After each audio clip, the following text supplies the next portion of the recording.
बच्चों, good morning बच्चों। मैं इंजीनियर आशुतोष द्विवेदी मिडजी ट्यूटोरियल्स में आपका स्वागत करता हूं। एक बहुत अच्छी बात है जिस पे मैं आपको कुछ बताना चाहता हूं और जिससे आप फिजिक्स के बारे में भी जानेंगे। देखिए क्या है कि बचपन में हम सब पेंसिल से लिखा करते थे, थोड़ा बड़े हुए तो पेन पे स्विच किए। तो जो बच्चे आईआईटी और जेई नीट की तैयारी कर रहे हैं वो पेन से ही लिखते हैं। इसके पीछे बहुत बड़ा कारण है। जो आप छोटे रहते हैं तो आप अपनी गलतियों को सुधार सकते हैं, जिसके लिए आप इरेजर का इस्तेमाल करते हैं और पेंसिल से लिखते हैं। लेकिन जब आप बड़े होते हैं तो आप अपनी की हुई गलतियों को नहीं सुधार सकते हैं। तो आज का जो ट्रेंड बना हुआ है, बच्चे जो प्रॉपर अप्रोच इसके डेवलप नहीं कर पा रहे हैं और जो समस्याओं में चल रहा है कि फिजिक्स बहुत टफ आ रहा है अब चीज़ों, तो रीज़न ये है कि आप पेन के दौर में हैं अभी इस समय और गलती नहीं करनी है। अब मैं इसको थोड़ा सा विस्तार से समझाना चाह रहा हूँ कि मैं क्या कह रहा हूँ, क्योंकि आप गलती करेंगे तो आप सुधार नहीं पाएंगे। तो अगर आप देखिए तो हमें करना क्या चाहिए, हमें सबसे पहले तो रिजल्ट देने वाले संस्था को चुनना चाहिए, जिसमें रिजल्ट देने वाले टीचर्स हों, उनसे आप पढ़ें। और सबसे ज़रूरी चीज़ है, अगर आप चाहते हैं कि आप फिजिक्स में अच्छा करें तो कॉन्सेप्ट ऑफ फिजिक्स किताब है एस सी वर्मा, बहुत अच्छी किताब है।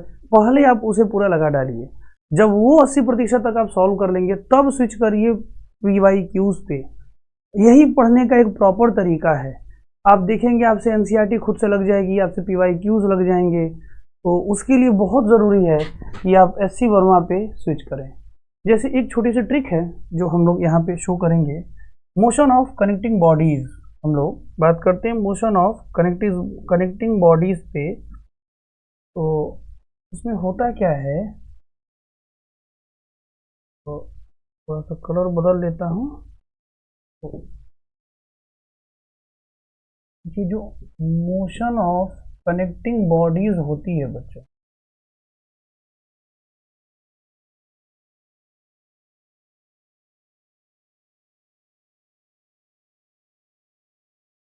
देखिए इसमें बात ये है ना कि अगर किसी हॉरिजॉन्टल पे कनेक्टिंग बॉडीज को आप फोर्स देते हैं, ठीक है, जिसको मैं बार बार कहता हूँ कि ALM है, बहुत से बच्चे पढ़े हैं तो जानते हैं इस चीज़ को। अगर हम इस कनेक्टिंग बॉडीज को अगर हम फोर्स देते हैं तो जानते हो क्या होता है, ये फोर्स को करता है क्या है ना, उस फोर्स में से कोई भी फोर्स अगर आप देते हैं तो ये उस फोर्स में से उतना ही इस्तेमाल करेगा जितना इसको अपने मास को एक्सेलरेट कराने के लिए ज़रूरी होगा। बाकी बचा हुआ फोर्स क्या करता है, बॉडी पीछे दे देता है टेंशन और नॉर्मल के फॉर्म में।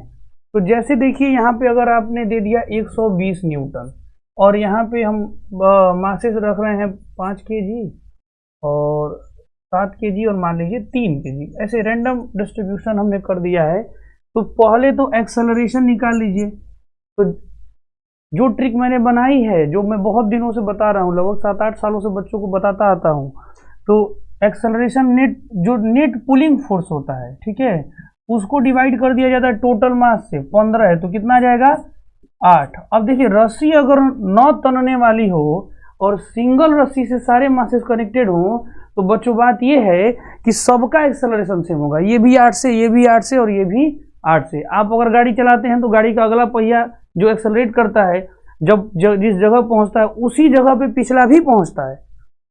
हाँ, बाकी रोटेशनल का बात करें तो थोड़ा डिफरेंट होता है, उस बारे में हम लोग बात करेंगे बाद में। तो 8 इसका भी होगा, इसका भी होगा और इसका भी होगा।